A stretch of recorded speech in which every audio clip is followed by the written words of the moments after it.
Magandang araw po sa inyong lahat and welcome to another episode of Immigration at Iba Pa, kung saan didiscuss po natin, tatalakayin natin lahat ng mga information tungkol sa Immigration Canada at pati na rin yung mga legal concerns niyo po.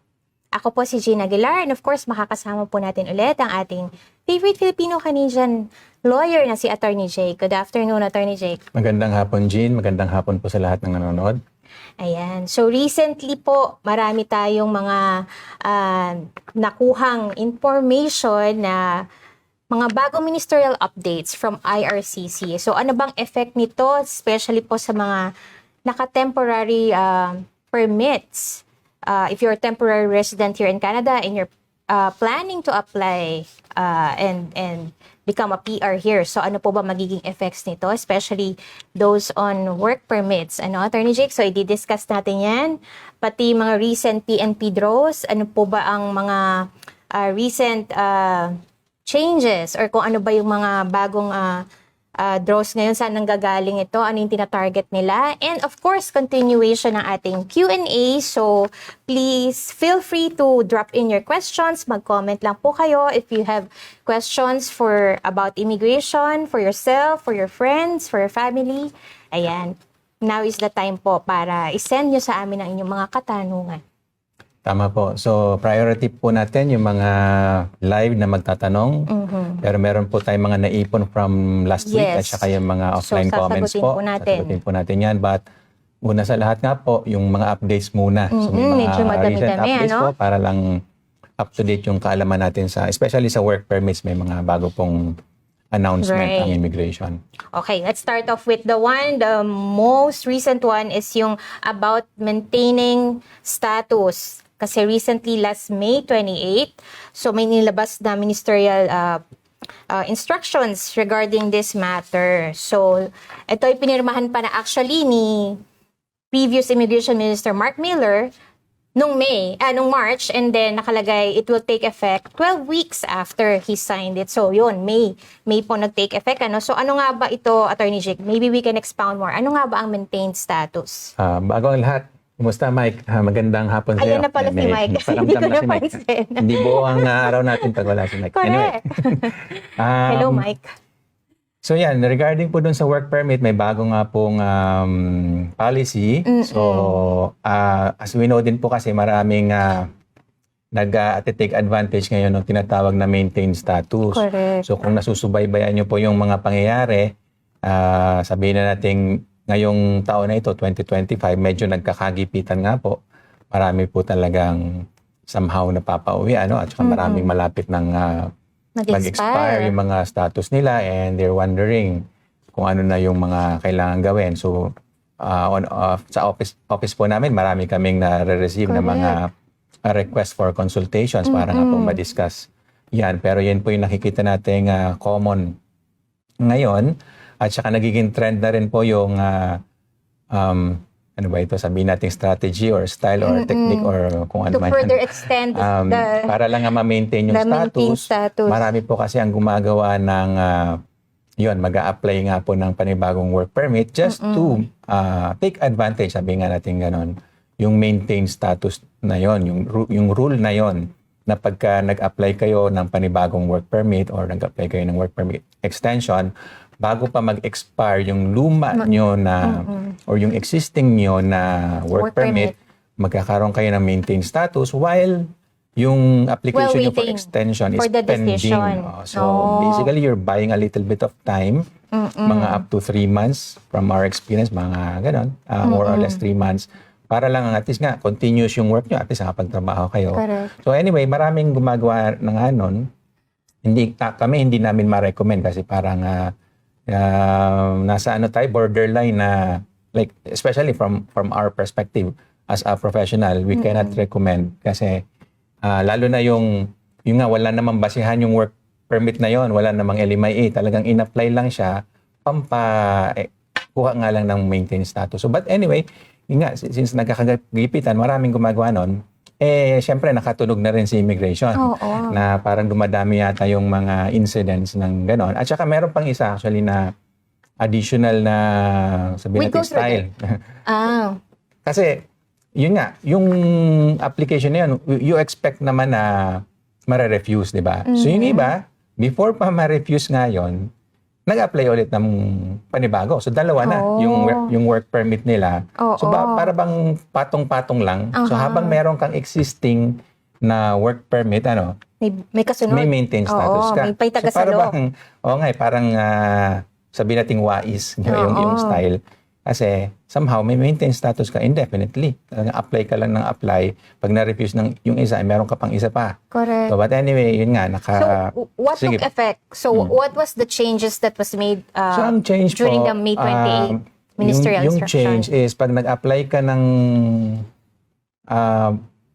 teka, iba yung ba yung pinag-uusapan natin o iba pa to? Ito yun. Yun nga, yung merong maintain status na pag na-refuse ng first application, may changes kasi, di ba? May sinabi avoid confusion kasi meron pa kaming isa pang update regarding sa work permit. So just to clarify, yun nga po. So, ang effect nung policy na yon, pag meron kayong in-apply na second na work permit at na-refuse yung una nyo, mare-refuse na rin yung second nyo. Ayun. Ibig sabihin, yung loophole na yon, magsasara na. Hindi nyo na ma-exploit yon. Kasi nga, ang nangyari ngayon, na-exploit lang yung loophole. Something similar doon sa nangyari doon sa flag polling po, So may mga gumagawa din yan noon. Dati hindi naman bawal yun. Okay naman talaga yung flag polling. Kaya lang na sabihin natin na-abuso yung process. Hindi naman kasi yun ang purpose noon, pero ang somehow nga na-exploit. Ang idea kasi noon para makuha mo agad somehow yung result. Kasi pag flag polling, mabilisan ang turnaround noon. Instead of filing online, makuha mo na agad yung result. But anyway, marami na nga ang gumagawa. So, sinara na rin yun. Yung loophole na yun sa flag polling. Ngayon naman, ito yung pangalawa na sinara nila na loophole. So, kung meron kang second na work permit, application, hindi mo na yun magagamit for maintained status. Yun na po. So mag-ingat kayo na. So, if your first application has been denied, parang technically, refused na din yung ganun po second work permit application nyo. Ngayon, Ayun. So, ano kailangan nilang gawin? So, kailangan restoration na attorney check ang eventually, applyan pag nawala nila ng instead. status, restoration na yon. So, you have 90 days to restore.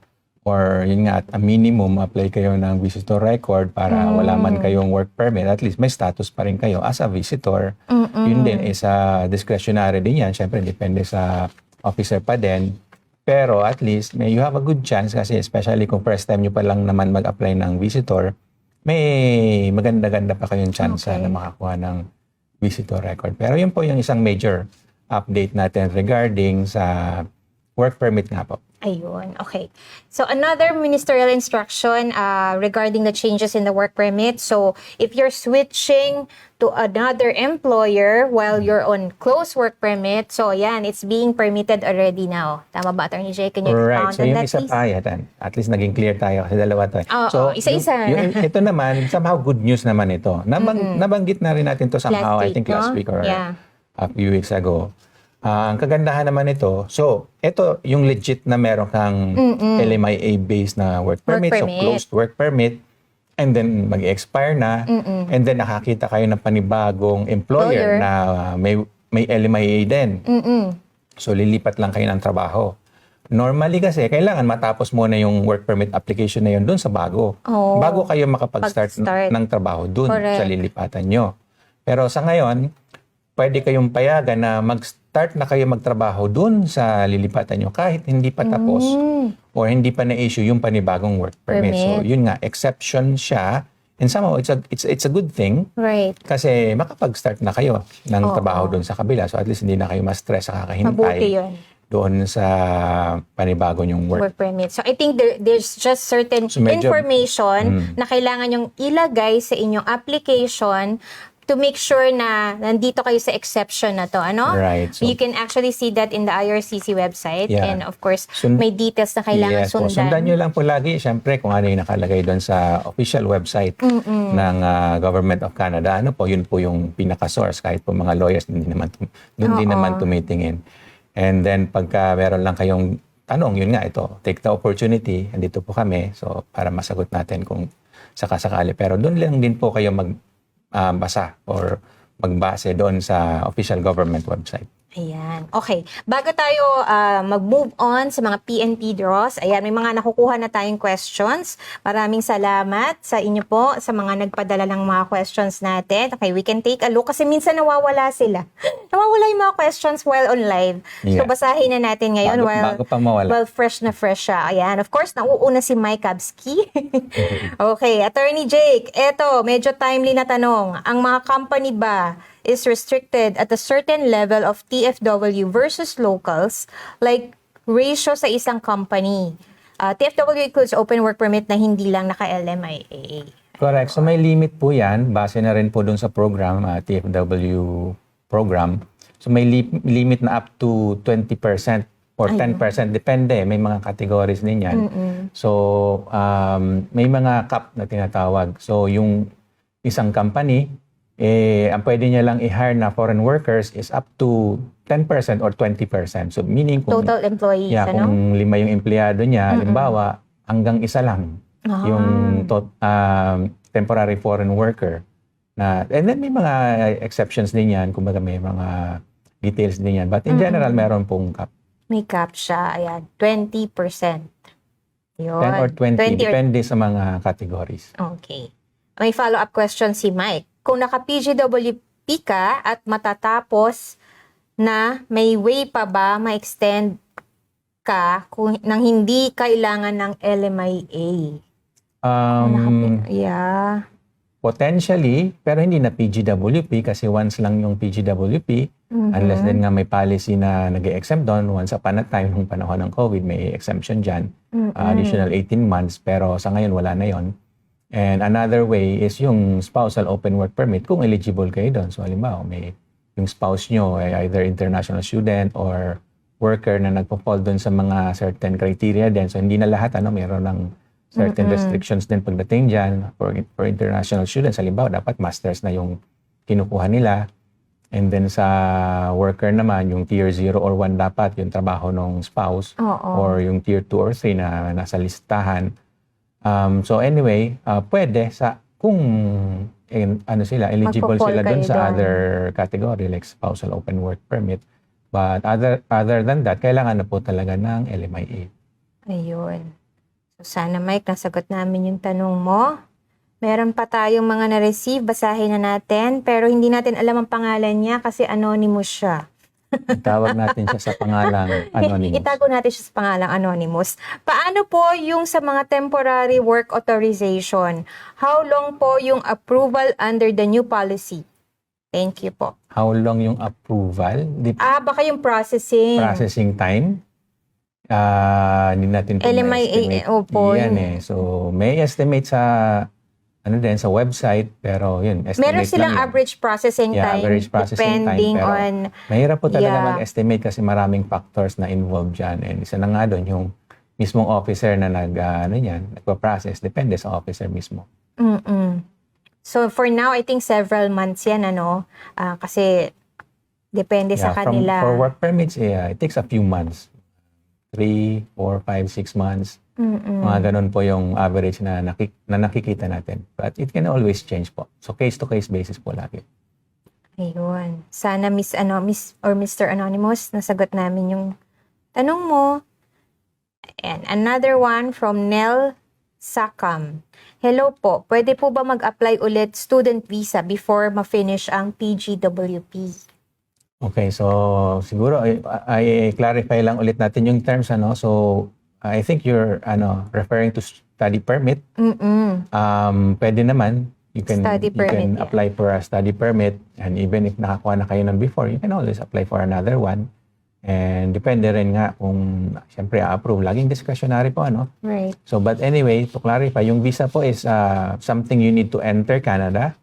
But if you're already here, hindi nyo na kailangan yun unless balak nyo lumabas ulit, tapos babalik kayo. So by then, you need another a document for you to enter, so which can be a visa. But just to clarify, if you're already in Canada and gusto nyo lang mag-aral, study permit po yung kailangan natin.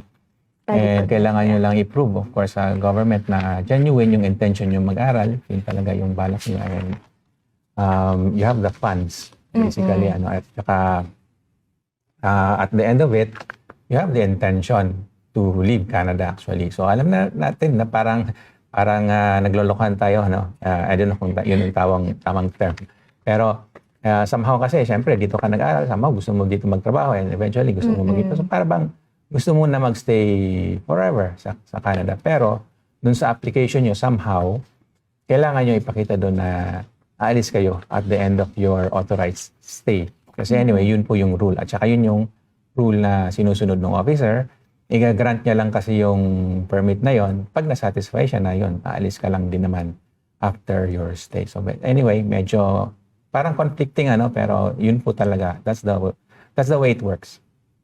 Yun, okay. Sana, Nel, nasagot namin yung tanong mo. Maraming salamat for sending in your questions. So, tuloy-tuloy nyo lang po yan. And throughout the show, we will check every now and then yung mga questions na receive natin. And of course, we'll make sure to respond to everything that we will receive today. Kung hindi man po sa susunod na episode. Kung hindi man po ngayon, maaaring sa susunod po na episode natin. So, we'll keep track of your questions po.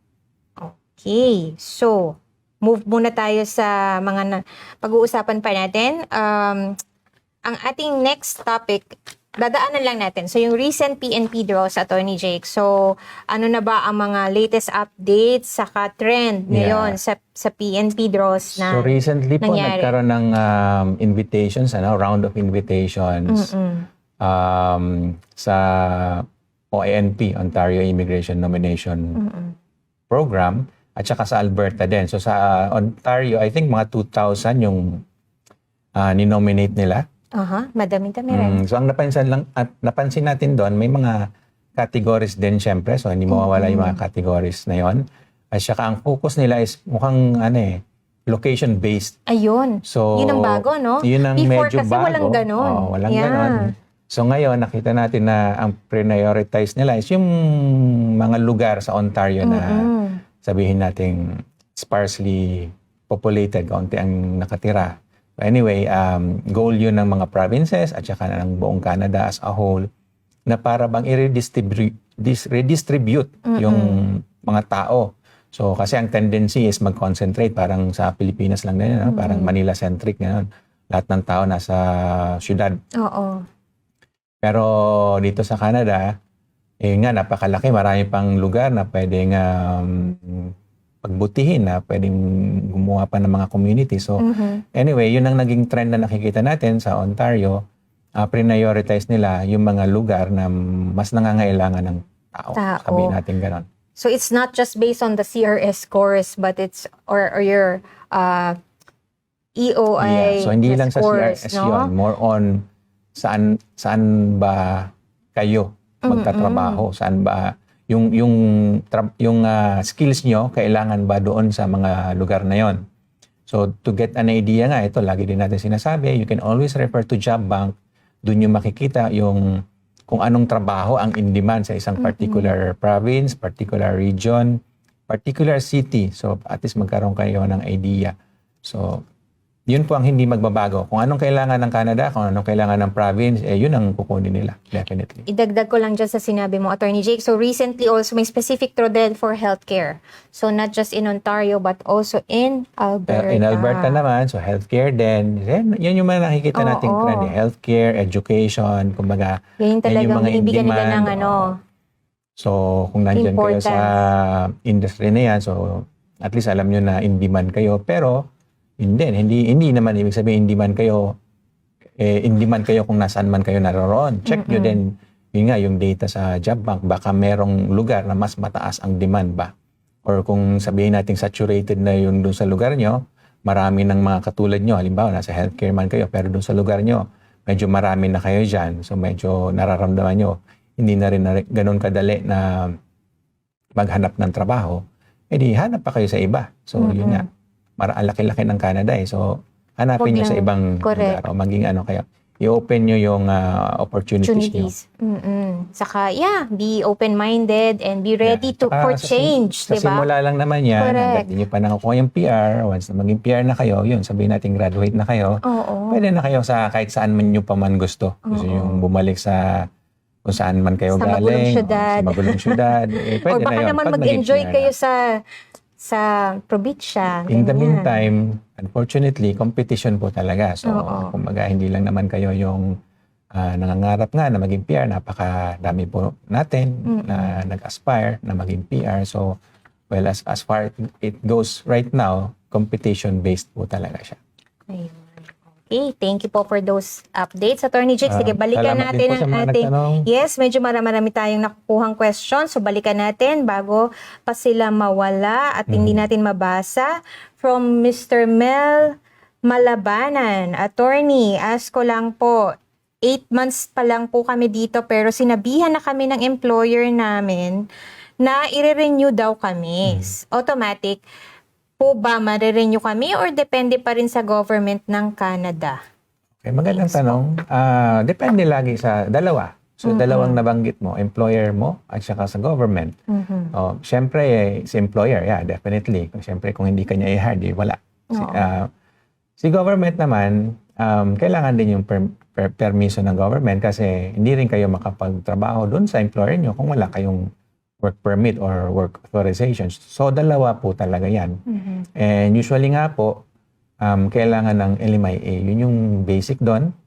Para ang isang kumpanya makapag-hire ng isang foreign worker, kailangan nila ng LMIA or LMIA exempt sila. Pero bihira lang yun. Huwag tayo masyadong masa doon sa LMIA exempt na yun. Or nabibilang kayo doon sa pwede kayong makakuha ng open work permit. Ayun nga lang. Banggit natin kung sino yung mga pwedeng ma-entitled sa open work permit. Yun nga yung mga asawa ng either international student or workers na nasa tier 01.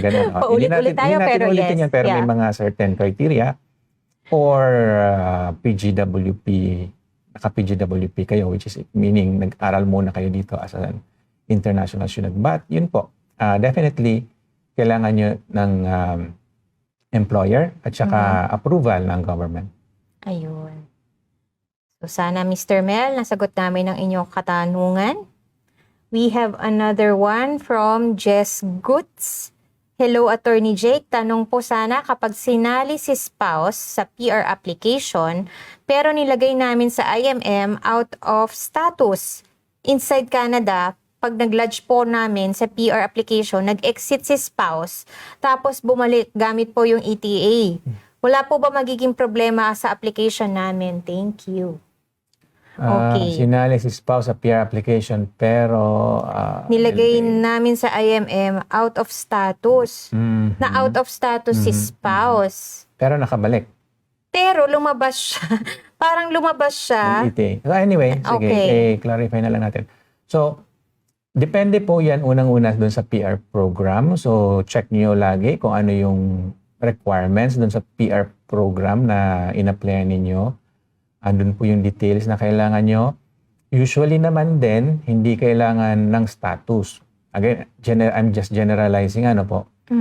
Pero kadalasan, hindi naman kailangan yung status para kayo ay mabigyan ng PR.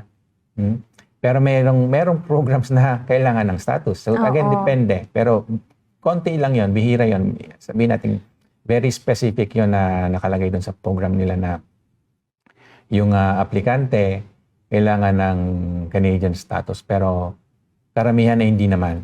Double check nyo lang po kung ano yung in-applyan nyo na PR program at saka kung ano yung requirements nun. But at least for now, I can say siguro, lalo na nakapasok naman siya ulit. Ibig sabihin may status na siya ulit.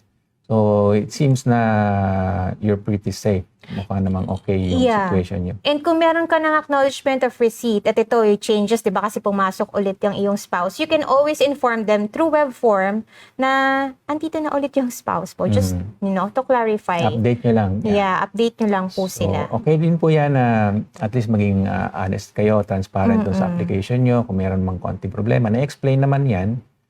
Pero mas importante po na yun, wala kayong tinatago sa immigration para hindi kayo paratangan ng misrepresentation na mas mabigat na situation yun. Parati nyo lang pong i-explain ang inyong situation. Okay? Marami pong salamat, Jess Goods, sa inyong katanungan. Ayan si Mike, galing mo daw talaga, Attorney Jake. On point, parang AI.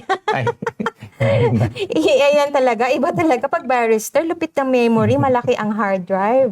Ayun. Hindi Thank po you, namin Mike. planted si Mike, ha? sa iyong suporta. Ayan, Salamat, Mike. ano yan, no? Nakaka-inspire. Kaya kami nagtatrabaho ng Para sa iyo naman po puspusan. talaga ito. Ayan, maraming salamat, Mike, sa iyong kind words. From Rosemark, greetings. Attorney, paano po yung meron ng work permit pero nasa tourist visa po? Ano po ba pwedeng valid na gawin? Thank you. Paano yung work permit na may tourist visa? Paano po yung meron ng work permit? So may work, ayan, i-clarify natin kay So, Rose. dalawa. So may work permit ka at may tourist visa ka? Anyway, kung gano'n yung situation, wala namang problema doon. Yeah. You can have both. But anyway, kung mayroon kayong work permit, included na rin doon yung parang as a tourist, yung status nyo as a visitor. So anyway, wala akong nakikitang conflict doon so far. So Yeah. So kung meron kang work permit, then that's good. yeah, You that's can good. And then actually you can work. also have visitor Baka pumasok status. siya as tourist. Tapos nagkaroon ng work permit. Yeah, Oo. pwede yun. But I don't know kung ano nangyari doon. Pero sa ngayon po, For now. kailangan nyo lumabas muna. No? Kailangan nyo mag-exit ng Canada para magpalit kayo ng status from visitor to worker. Work So permit, pwede naman yeah. yon, pero lalabas lang muna kayo for now. Okay. Salamat, Rose, sa iyong katanungan. And yeah, please provide the follow-up information kung meron kayong follow-up question, okay? From Brian Manuel, hello po, attorney. Good day po. In my case po, supposed to be sa other province po ang work ko. Then nag-back out po ang employer ko at ang consultant ko po is dito, nakahanap ng new employer ko po dito sa BC, British Columbia. Then in-apply po ang new work permit ko via online. After 8 months, na-refuse. Then itong Feb 2025, ni-reapply ulit before ma-expire yung LAMIA. Until now, wala pa din pong update. Legal pa rin po ba ako mag-work, attorney? Teka lang. So may Meron work sa siyang British Columbia, tapos may bagong ina-applyan. Oo. Galing siya sa ibang province. Ay, nga. Tapos, tumipat siya ng British Columbia at nag-apply ng work permit. Pero na-refuse daw. Tapos ni-reapply. Yung bago nga, yan. Yung Oo. bago. So, anyway, pwede pa rin po kayo magtrabaho under yung doon sa luma nyo na work permit. So, kung valid pa naman yung work permit na yon, you can still work, of course.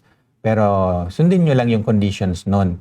So, usually po kasi yung work permit, may conditions yon na nakalagay. Check nyo yung conditions na nakalagay doon. Sundin nyo lang lahat yon. So, pwede pa kayo mag-work doon sa luma.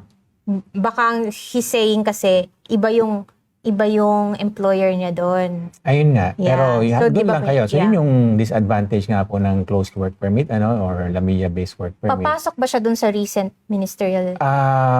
Potentially, pwede. So, pwede kayong... Kaya lang, kailangan ilagay yung clause na yun, na may exception yung pag pwede. submit.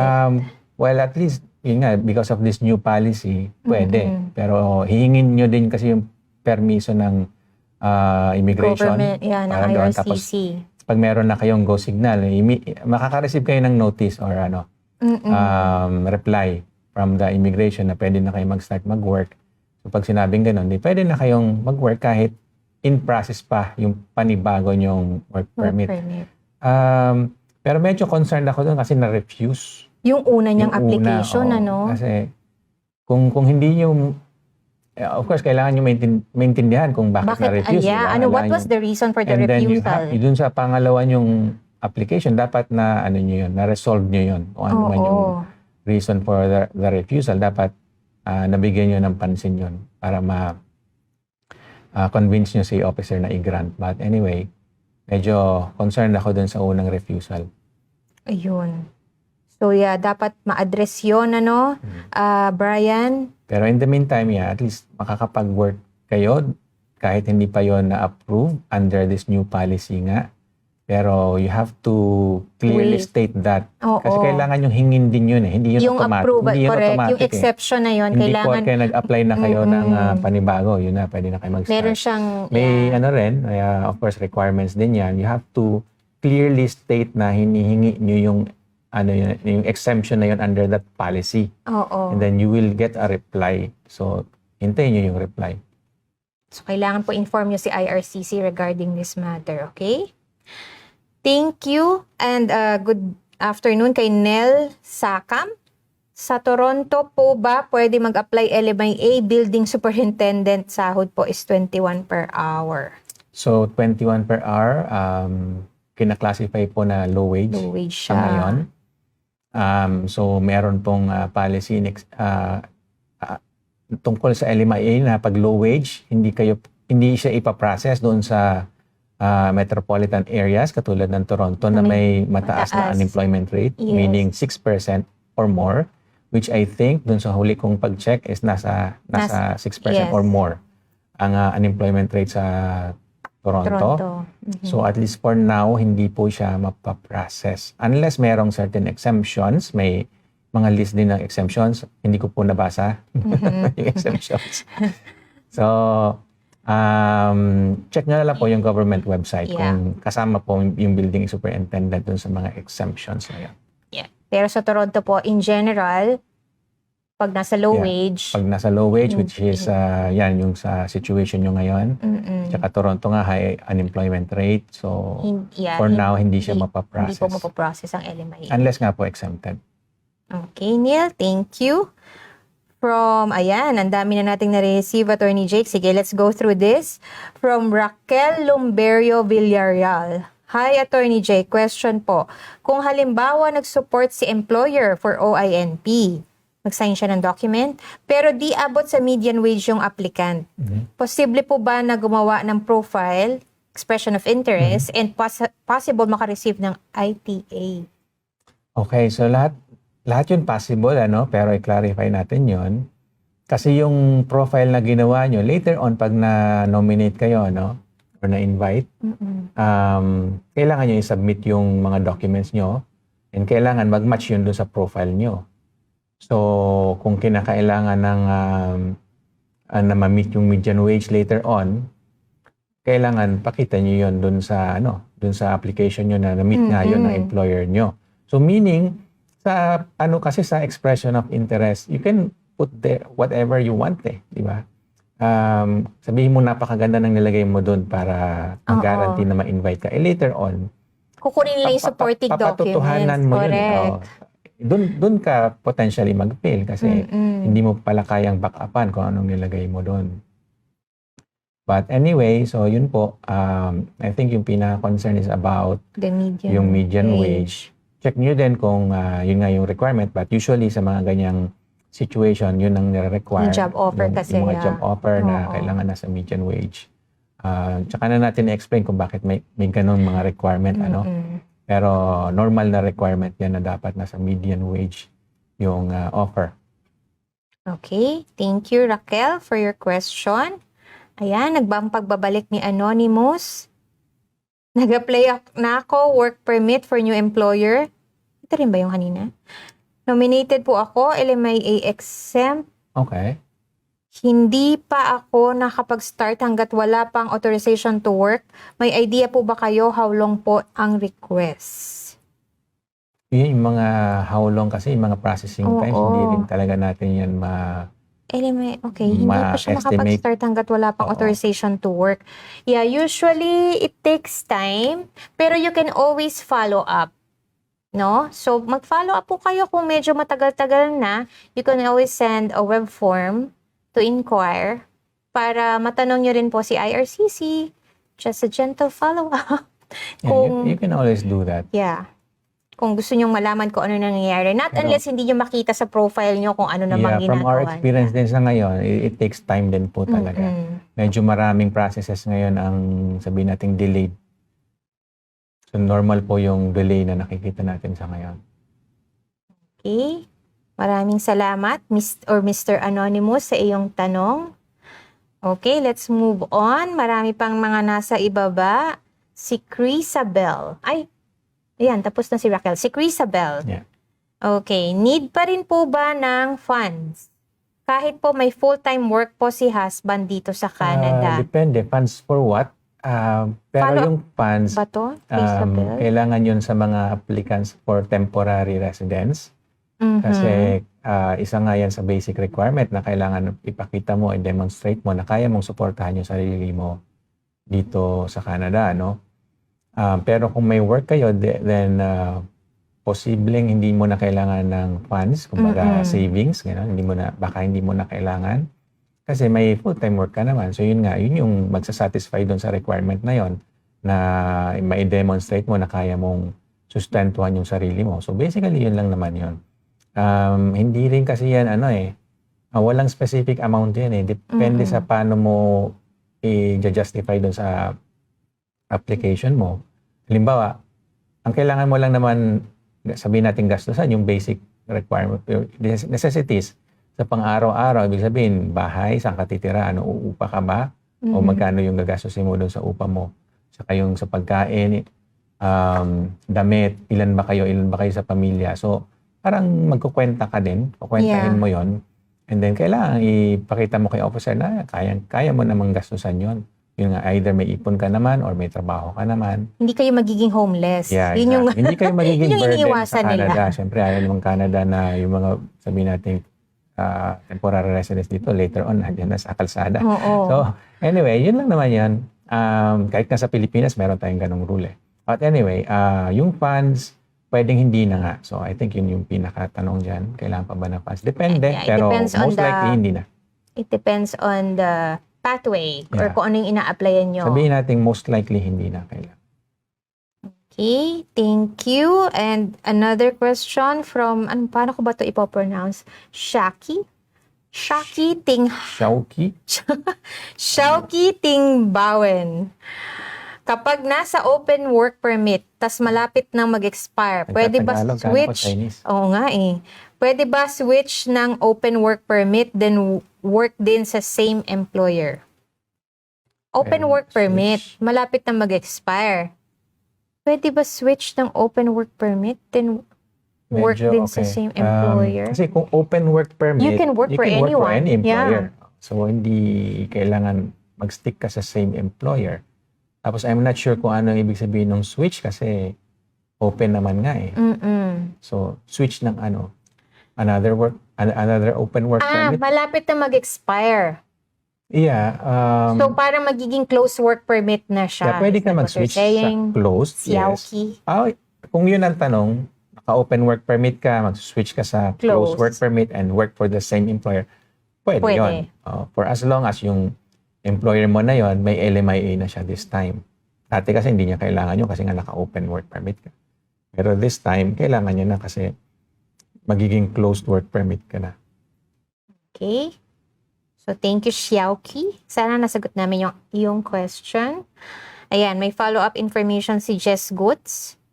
Sa Agri-Food Pilot po yung pathway namin. Okay. Okay po. Salamat. May follow-up question ba doon? O Ay, information? Information lang information yata. lang. Sinasabi niya na under Agri-Food Okay. kasi nag-question siya kanina. Okay. From Luella Española. Ay, Española si Miss Luella. May Chinese, may Espanyol. Dahil multinational tayo ngayon. Correct. Under LMIA po ako, we have submitted our RRS on June 14 in Alberta. Kaso po, yung restaurant na nag-endorse sa amin, magko-close na po and they only gave us 2 weeks notice. Oh no. As per town po, if our application is accessed after the restaurant close, the endorsement letter is null and void. Is there a way po na we can ask the town for reconsideration? As of today po kasi Alberta is accessing applicants on June 7. Nako. Medyo unfortunate po yun, Oo nga. Pero kailangan po talaga ng ng employer. Kasi as I mentioned earlier, isa yun sa mga requirement nyo. May employer kayo, tsaka government approval, yun yung pinaka-basic. So, kung magko-close na yung pinagtatrabaho nyo, so basically, mawawalan kayo ng employer. You really just need to find another one. Unfortunately. A replacement for that. So, unfortunate po yun, but you just need to look for another employer po. Ayun. So, hanap po ng bagong employer, mahirap, pero kailangan pong gawin. Yun po. Kailangan lang talagang gawin. Okay, from Miss Shane. Shain. Good day, attorney. Pag po ba ang work permit is 1 year, under close work permit, ay, nawala. Teka. Ayun, under close work, nawala. Hindi ko na makita. Wait lang. Ayan, nakita ko sa cellphone. Work permit is 1 year, under close work permit LMIA. After po ba noon, need na naman ng another LMIA para makapag-apply ulit ng work permit? Yes po. Yes. Kahit nakapag-apply na ng PR for caregiver. Yes po. Yes din po. May iba pong way na hindi na need ng LMIA. Thank you po and God bless. So generally, yes ang sagot. So kailangan po talaga ng LMIA para makapag-renew. Sometimes, kasi nakapag-apply na po kayo ng PR, ano? So sometimes, dun sa PR program na yun, check nyo, may mga bridging open work permit, mga ganong privilege. Depende sa part na kayo ng process. If it takes a long time, bibigyan kayo ng bridging work permit. Yes. So may mga PR programs na mayroong ganong privilege, bridging open work permit. So kung eligible kayo doon, try nyo, check nyo, applyan nyo. And then, magkakaroon kayo ng open work permit. So, yun, hindi nyo na kailangan ng LMIA for that. Okay. Thank you, Sha, for that question. From Adel Ramos, anong rates po yung sure na mapaprocess sa Toronto? I think yung median wage. Rate, yung high wage siguro. High wage dapat. Kasi nga, yung low wage is hindi pwede muna sa Toronto at saka iba pa mga city. So, around 36 and above po, medyo mataas, ano? So, parang hindi ko na nga matawag yung 35 na low wage, mataas na rin yun. But anyway, sa taas na rin ng bilihin dito sa Toronto, siguro nga kaya tinatawag na, kinoconsider siya na low wage. Pero, yun po, for my estimates po, I haven't checked recently, pero mga 36 and above po yan, yung per hour rate para ma-consider as high wage. Ayun, okay. Another question from Kevs Mez. Pag nag-apply ng PGWP at wala pong lumabas na work permit extension, pwede po ba mag-work ng full-time? Sabi kasi ng consultant ko dati, pwede. Apply pa lang ng PGWP. At wala pang lumalabas na work permit extension. Work permit extension o yun din yung PGWP? Kasi di ba work permit din yun? Yeah. So, usually, pag nag-apply ng PGWP, meron niyang binibigay na na letter, di ba? While in process yung application mo na parang they would give you the bridging work permit. Yeah. You can work while waiting. Yeah, I think naintindihan ko yung sinasabi niya. Pag nag-apply po kayo ng PGWP, usually may natatanggap kayo na reply na nagsasabi na pwede na kayo mag-start mag-work full-time. Even if hindi pa nga talaga lumalabas yung approval ng PGWP nyo. So most likely nga po, pwede na makapag-work na kayo full-time. Pero hintayin nyo yung letter na yun. Yung letter lang na yun, yung letter galing sa immigration na nagsasabi nga na pwede na kayo mag-start na mag-work full-time. Pakita nyo lang yung letter na yun. Hindi pa yun yung permit nyo kasi iba yung permit. Kung hindi pa tapos, hindi pa talaga siya napaprocess. But in the meantime, pwede na nga po kayo mag-work with that paper or letter. Okay. Hintayin nyo yung letter na yun. So, thank you. Kevs, another question from Zai Gionaldo. Hello po, attorney. Ask ko lang po, pwede po ba ako mabigyan ng COE ng employer ko as cook, pero ang LMIA ko at work permit ko ay kitchen helper? Kasi pagdating ko dito sa Alberta. Potentially, magka-conflict po kayo niyan. Medyo magkakaroon kayo ng issue. Kasi dun sa work permit nyo, kung ano nakalagay dun, yun lang yun dapat yung trabaho. So, si employer nyo, potentially magkaroon siya ng problem kung mag-issue siya ng COE na iba yung nakalagay dun. Iba yung ginagawa mo. Pwede niya gawin yun kung gusto niya. Yun nga lang, magkakaproblema siya. At potentially, baka ikaw din magka-problem ka din. Kasi yun nga, wala kang authorization na magtrabaho sa ibang role or ibang job. At kung ginawa mo yon, na-violate mo yung conditions ng work permit mo. So, well, basically, yung sagot is no. Kasi magkaka-problem ka.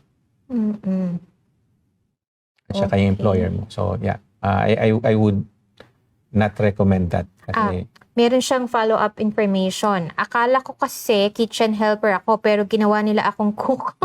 Naka 1 year na ako. Nangyayari. I mean, hindi naman siya kasurpresa. Nangyayari nga din talaga.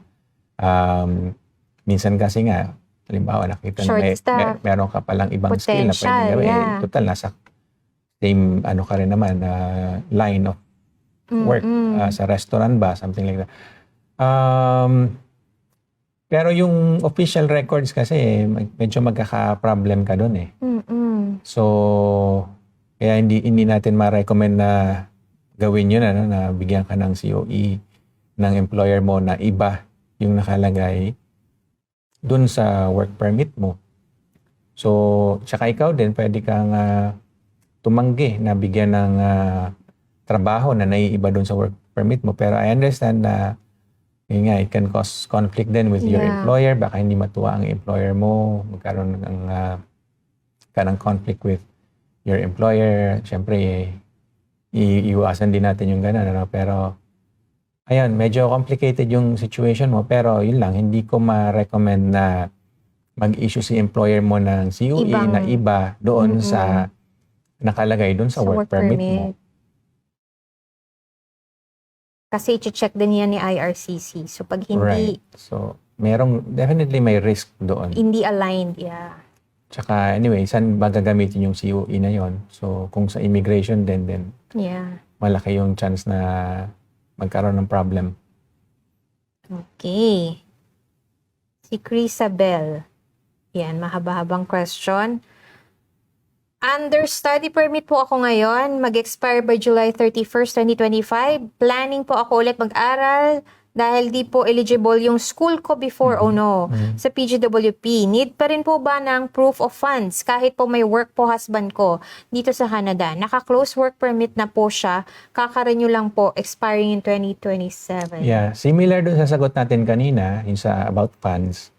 So kung may trabaho naman po yung isa sa inyo or both of you, somehow nakakabawas yun dun sa requirement na meron kayong savings, proof of funds. But depende nga dun sa paano nyo yun i-present. Kasi yung study permit, so mag-aaral ka, definitely magbabayad ka ng tuition, tapos ano pa ba yung kailangan mong gastusin? Meron silang specific parang show money or proof of funds. Yeah. So, yun nga, kung mayroon kayong trabaho or yung husband mo may trabaho, somehow it lessens the need or yung proof of funds or savings. Pero, syempre, mas maganda kung meron pa din, di ba?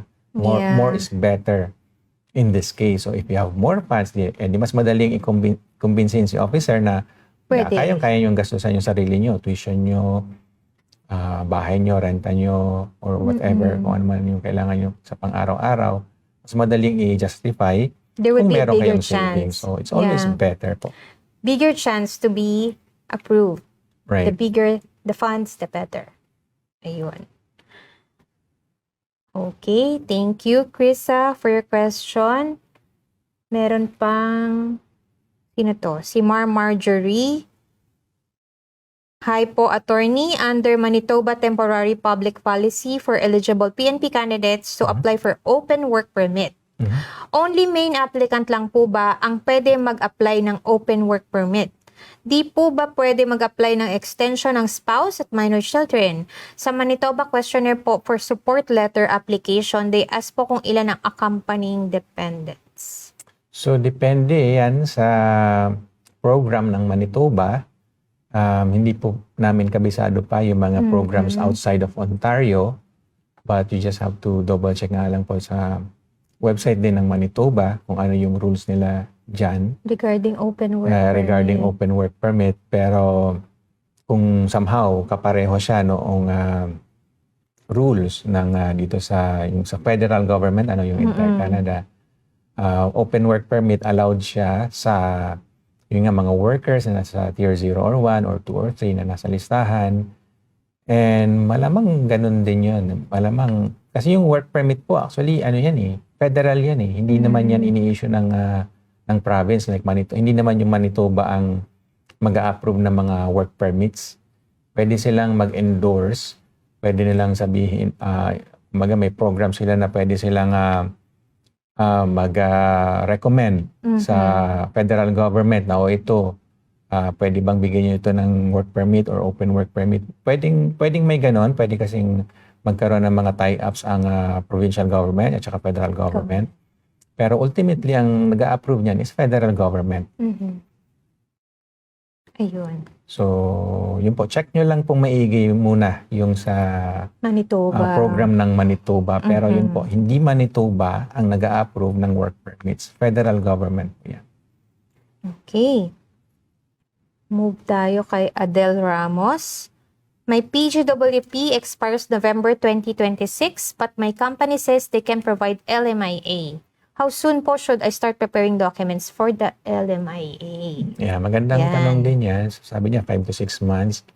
Kung pwede, dagdagan mo pa. Sa ngayon kasi nga, mayroong delay din sa processing ng LMIA.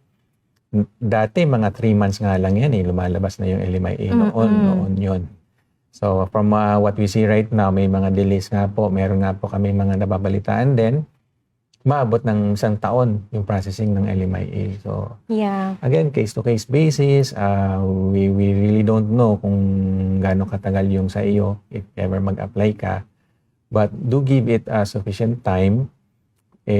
Dagdagan mo na, yung 5 to 6 months mo, kung pwede dagdagan mo pa, gawin mo mga 9 months to about 1 year yung preparation kasi you'll never know. Pero hopefully din, total matagal-tagal pa naman yung expiry ng status mo next year pa. Hopefully by that time, bumilis na ulit yung processing ng immigration. Or at least yung hope natin. Kasi syempre, ang expectation naman natin is nag-i-improve yung process nila. Ngayon nga siguro, kaya din nagkakaroon ng ganyang delay, siguro part ng reorganization nila. Siguro nandiyan na rin nga yung pag-switch nila sa AI. So in the meantime, meron mga disruption ba? Baka nagtatanggal din sila ng tao, nire-replace ng AI. I don't know. We don't know. Wala po tayong inside information. We just trying to understand kung ano nga nangyayari, bakit tumatagal kasi hindi normal yun na yung processing tumatagal. Dapat nga bumibilis, di ba? So yun lang po yung hula natin diyan. Baka may mga disruptions nga po internally. I don't know kung may effect din yung pagpapalit ng minister, but potentially yes. Pero yun, to answer your question po, 5 to 6 months, kung pwede, dagdagan nyo pa, siguro at least yung 9 months processing time for LMIAs. Okay. Thank you. Thank you, Adele, for that question. Si Luella ay nagbabalik. Meron siyang follow-up question. Pag may nahanap na po na employer, kailangan po ba nagtatrabaho na sa bagong work bago pa makakuha ng endorsement letter? Or pwede po kahit job offer pa lang tapos mag-start po mag-work once may work permit na? May tanong ba doon? Sorry. Oo. Kailangan ba daw nagtatrabaho na siya sa bagong work bago siya makakuha ng endorsement letter? Or pwede po ba kahit job offer pa lang, tapos mag-start siya once may work permit na siya? I think she wants to know kung kailan siya pwedeng mag-work. Anong program ba ito? But anyway, yung general rule kasi, kailangan nyo nga ng work permit, di po ba? Bago kayo makapag-start ng work. Unless nga na nagko-qualify kayo dun sa bagong policy, yung kakadiscuss lang po natin ngayon, kanina, na kung naka-close work permit kayo at meron kayong lilipatan na panibagong employer at may LMIA naman doon, pwede kayo mag-start doon sa kabila kahit hindi pa naman approve yung work permit nyo. So yun yung latest policy. Pero generally, kailangan nyo ng work permit bago kayo maka-start ng work doon sa lilipatan ninyo.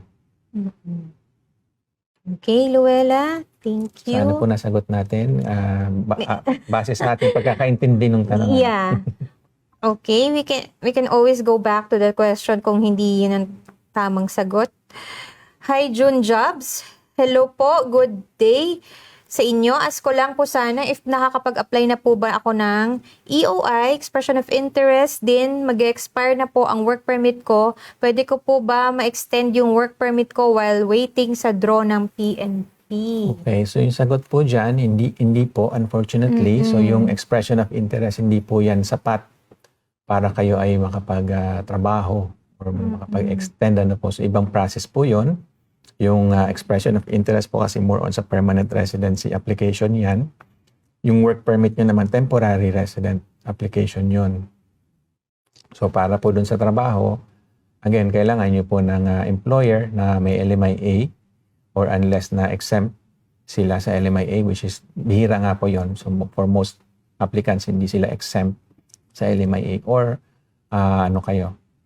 eligible kayo for open work permit, which is bihira din yun. So, it's safe to say po na kailangan nyo ng employer na may LMIA bago kayo makapag-work. So, regardless po kahit na may expression of interest na kayo at naghihintay na lang kayo ng draw. Okay. Sana nasagot namin yung question mo, June. Okay. We do have ilang minutes na lang. 4 minutes to go. Marami pa tayong questions. We can ask a few ones. Sige. Siguro pili simulan tayo natin ng... si Janelle. Ayan. Sino si Janelle? Wait lang, hanapin ko sa cellphone para mas... Okay, Janelle Parco. Hi, attorney. Spousal open work permit po as service field technician sa Lower Mainland, BC. Currently working for 1.3 years. Yung employer po is not willing to support sponsorship, Lamia. Tama po ba mag-submit na ng PR application at this time? Kasi 8 months na lang po ang naiiwan sa work permit ko. Or 2 months before mag-expire yung permit ko po. Or maghanap po ako ng company na magbibigay ng Lamia. Si spouse po currently, si SP po currently naka-bridging work permit. And wala sa tier 0 or 1 ang job niya. Kindly advise po, attorney. Salamat. Medyo maraming information doon, ano? Wait lang, Pero unang-una, kung makakapag-apply kayo ng PR, gawin niyo yun. Para at least meron kayong chance. Kasi kung siyempre walang application, walang chance. Kung may application kayo, or at least yung profile nga, express entry profile, usually ano, hindi pa yun talaga application, profile lang yun. Pero Create your profile. Kung makakapag-create na kayo ng profile, which usually minimum na nakapag-work kayo dito sa Canada ng 1 year na tier 3 or higher, pwede na kayo mag-create ng profile. Create na kayo. So, unang-una, yun, magkakaroon kayo ng chance. Kahit sabihin mong maliit yung chance na yun, at least may chance. And then, makikita nyo yung score nyo para at least you can always compare your score with those na nado-draw recently. Yung recent draw, nasa 547 yata doon sa CEC. So, at least makompare nyo, malayo ba ako doon or medyo malapit-lapit na ako doon. So, anyway, yun po yung general advice natin. Kung makakagawa kayo ng profile, gawa na kayo. So, you'll never know. Take your language test. Yeah, tsaka yung, kung kaya nyo improve nga yung, yung score ninyo, gawin nyo yun. Pero kung nasa malayo nga kayo, kasi 547 ba, tapos yung points mo nasa bandang low 400 lang, gano'n. So, malayo, 100 plus yung kailangan mo. So, mag-isip-isip na kayo kasi kahit dagdagan mo ng dagdagan yung points mo, baka bitin ka pa rin, baka kulang pa rin, parang sabihin natin sayang yung effort mo. So, baka kailangan mo ng panibagong strategy. Yun nga, ang other ways is yung nomination nga sa mga provinces or rural communities at saka yung lagi nating nire-recommend French language, may French language category. Consider that seriously yung French.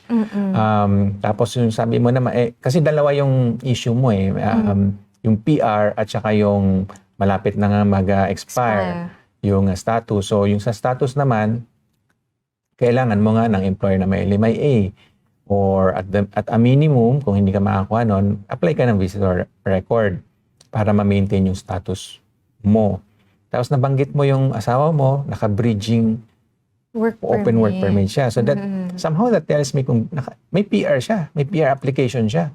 At saka may siya, eligible siya sa bridging open work permit kasi yung bridging open work permit usually binibigay yon sa mga PR applicants. So let me know kung merong PR application yung spouse mo. Kung meron, edi okay, at least parang naghihintay na lang kayo. Yung sa'yo naman, hindi mo na kailangan mag-apply nga ng sarili mong PR kasi dependent ka na nung spouse mo. So kung maging PR yung spouse mo, di magiging PR ka din. So, but anyway, yun yung understanding ko dun sa mga information na binigay mo. Pero yun, dalawa po yung goal, PR at saka yung temporary status natin. Maintain natin yung temporary status and then work on your PR din. Okay. Thank you, Janelle, for your question. And maraming salamat po sa lahat pa ng mga nag-submit ng questions natin dito ngayon. Unfortunately, we're running out of time. Hindi na rin namin nasagot yung ibang questions. Pero maraming pong salamat for sending it over and we'll make sure to address them in our next episode next week. Okay? Sige po, maraming salamat po sa lahat ng mga nagtanong at sana may natutunan we truly po appreciate tayo ng konti. you joining us. And again, sa susunod po, we'll make sure to gather all the questions that we have received and to address all the questions on our next episode. Thank you very much po and have a good day. Salamat po and until next week po.